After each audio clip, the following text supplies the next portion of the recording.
بسم اللہ الرحمن الرحیم۔ اللہ تعالی کے آخری نبی محمد عربی صلی اللہ علیہ وسلم جب مکہ مکرمہ سے مدینہ منورہ دوران ہجرت عام راستوں سے ہٹ کر ساحل سمندر کے غیر معروف راستوں سے سفر پر تھے، مقام قدید میں ام معبد عاتکہ بنت خالد خزاعیہ کے مکان پر سے حضور صلی اللہ علیہ وسلم آگے روانہ ہوئے تو مکہ کا ایک مشہور شہ سوار سراقہ بن مالک بن جعشم تیز رفتار گھوڑے پر سوار ہو کر تعاقب کرتا نظر آیا۔ قریب پہنچ کر حملہ کرنے کا ارادہ کیا، مگر اس کے گھوڑے نے ٹھوکر کھائی اور وہ گھوڑے سے گر پڑا۔ مگر 100 اونٹوں کا انعام کوئی معمولی بات نہ تھی۔ اہل مکہ نے اشتہار دیا ہوا تھا کہ جو شخص محمد صلی اللہ علیہ وسلم کو گرفتار کر کے لائے گا اس کو 100 اونٹ انعام میں ملیں گے۔ اس ہی لالچ میں سراقہ بھی حضور علیہ السلام کی تلاش میں نکلا۔ انعام کے لالچ نے اسے دوبارہ حملے کے لیے ابھارا اور وہ حملے کی نیت سے آگے بڑھا تو حضور صلی اللہ علیہ وسلم کی دعا سے پتھریلی زمین میں اس کے گھوڑے کا پاؤں گھٹنوں تک دھس گیا۔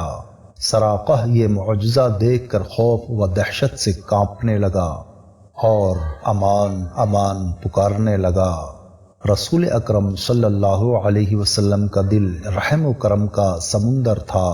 سراقہ کی لاچاری و گریہ زاری پر آپ صلی اللہ علیہ وسلم کا دریائے رحمت جوش میں آ گیا اور دعا فرما دی تو زمین نے اس کے گھوڑے کو چھوڑ دیا۔ اس کے بعد سراقہ نے عرض کیا کہ مجھ کو امن کا پروانہ لکھ دیجئے۔ حضور صلی اللہ علیہ وسلم کے حکم سے حضرت عامر بن فہیرہ رضی اللہ تعالی عنہ نے سراقہ کے لیے امن کی تحریر لکھ دی۔ سراقہ نے اس تحریر کو اپنے ترکش میں رکھ لیا اور واپس لوٹ گیا۔ راستے میں جو بھی شخص حضور صلی اللہ علیہ وسلم کے بارے میں دریافت کرتا تو سراقہ ان کو یہ کہہ کر لوٹا دیتے کہ میں نے بڑی دور دور تک بہت زیادہ تلاش کیا ہے، مگر آن حضرت صلی اللہ علیہ وسلم اس طرف نہیں ہے۔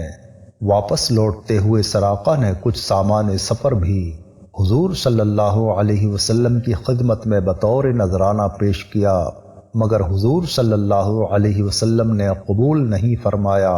سراقہ اس وقت تو مسلمان نہیں ہوئے، مگر حضور صلی اللہ علیہ وسلم کی عظمت نبوت اور اسلام کی صداقت کا سکہ ان کے دل پر بیٹھ گیا۔ جب حضور صلی اللہ علیہ وسلم نے فتح مکہ اور جنگ طائف و حنین سے فارغ ہو کر جعرانہ میں پڑاؤ کیا تو سراقہ اسی پروانہ امن کو لے کر بارگاہ نبوت میں حاضر ہو گئے اور اپنے قبیلے کی بہت بڑی جماعت کے ساتھ مشرف با اسلام ہو گئے۔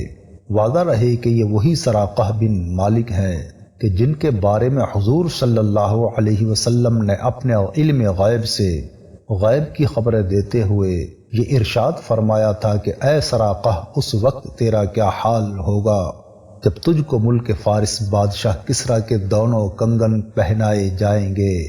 اس ارشاد کے برسوں بعد جب حضرت عمر فاروق اعظم رضی اللہ تعالی عنہ کے دور خلافت میں ایران فتح ہوا اور کسریٰ کے کنگن دربار خلافت میں لائے گئے تو امیر المؤمنین حضرت عمر فاروق اعظم رضی اللہ تعالی عنہ نے تاجدار دو عالم صلی اللہ علیہ وسلم کے فرمان کی تصدیق و تحقیق کے لیے وہ کنگن سراقہ بن مالک رضی اللہ تعالی عنہ کو پہنا دیے اور فرمایا اے سراقہ رضی اللہ تعالی عنہ یہ کہو کہ اللہ تعالی ہی کے لیے حمد ہے جس نے ان کنگنوں کو بادشاہ فارس کسریٰ سے چھین کر سراقہ بدوی کو پہنا دیا۔